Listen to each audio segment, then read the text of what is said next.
ওদালগুৰি জিলা সাহিত্য সভাৰ অন্তৰ্গত মাজবাট সদন সাহিত্য সভাৰ মধ্যকালীন অধিৱেশন আৰু আজীৱন সভ্য সন্মিলন ৰবিবাৰে মাজবাট খৰামুখা ৰংগমঞ্চ ডিজোৰা কাৰ্যসূচীৰে অনুষ্ঠিত হয়। মধ্যকালীন অধিৱেশন আৰু আজীৱন সভ্য সন্মিলনত মাজবাট সদন সাহিত্য সভাৰ 2 শতাধিক আজীৱন সভ্যই অংশগ্ৰহণ কৰে।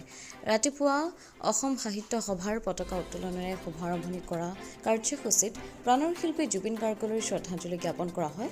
সমান্তৰালকৈ উক্ত কাৰ্যসূচীৰ লগত সংগতি ৰাখি স্মৃতি তৰ্পণ, বৃক্ষৰোপণ আৰু মাজবাট শতদল সাহিত্য সভাৰ প্ৰতিনিধিসকলে ইয়াৰ পিছতে আবেলি মুকলি সভাও অনুষ্ঠিত কৰা হয়। মুকলি সভাত জিলা সাহিত্য সভাৰ প্ৰতিনিধি পাঁচনৈ চেৰফাং পৰিষদীয় সমষ্টিৰ পাৰিষদ শ্যাম চুন্তি, প্ৰাক্তন MCLA জিতু কিষাণ উপস্থিত থকাৰ লগতে আজীৱন সভ্য আৰু সাহিত্যপ্ৰেমী ৰাইজে অনুষ্ঠানটিত অংশগ্ৰহণ কৰে।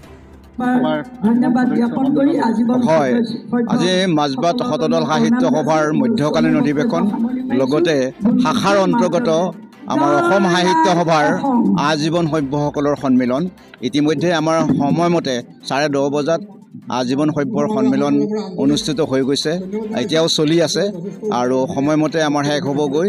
আমি এটা আটাইতকৈ আনন্দ লাভ কৰিছোঁ যে আজীৱন সভ্যসকলক আমি ইমান দিনে একেলগে গোট খাব পৰা নাছিলোঁ। আজি আমাৰ প্ৰায় 200ৰো অধিক অৰ্থাৎ 250মান হৈছেগৈ আমাৰ আজীৱন সভ্য অসম সাহিত্য সভাৰ মাজবাট শাখাৰ।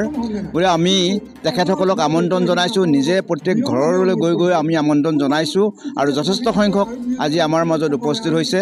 তেখেতসকলক আজি আমি সম্বৰ্ধনা জনাবলৈ পাই আমি আনন্দিত হৈছোঁ আৰু অসম সাহিত্য সভাৰ লগতে মাজবাট সাহিত্য সভাই এটা নতুন গতি লাভ কৰিব বুলি আমি আশা ৰাখিছোঁ। ইতিমধ্যে আমাৰ আজীৱন সভ্যৰ সন্মিলনখন শেষ হৈছে আৰু ক্ষন্তেক পিছতে 1 বজাৰ পৰা আমাৰ মধ্যকালীন অধিৱেশনৰ মুকলি সভা অনুষ্ঠিত হ'ব আৰু মুকলি সভাত আমি আশা কৰিছোঁ আমাৰ যিসকল অতিথিক আমি আমন্ত্ৰণ কৰিছিলোঁ তেখেতসকলে আহি ইতিমধ্যে উপস্থিত হৈছে কিছু সংখ্যক, আৰু আমি আশা ৰাখিম যে মাজবাট অঞ্চলত মাজবাট সাহিত্য সভাই বিভিন্ন জাতি জনগোষ্ঠীৰ মাজত সমন্বয় স্থাপন কৰি আহিছে আৰু ভৱিষ্যতলৈও আমি ভাষা সাহিত্য সংস্কৃতিৰ লগতে আমাৰ মাজবাট সাহিত্য সভাৰ জৰিয়তে বিভিন্ন জাতি জনগোষ্ঠীৰ মাজত সমন্বয় যাতে ৰক্ষা হৈ থাকে তাৰ বাবে আমি প্ৰচেষ্টা চলাই যাম।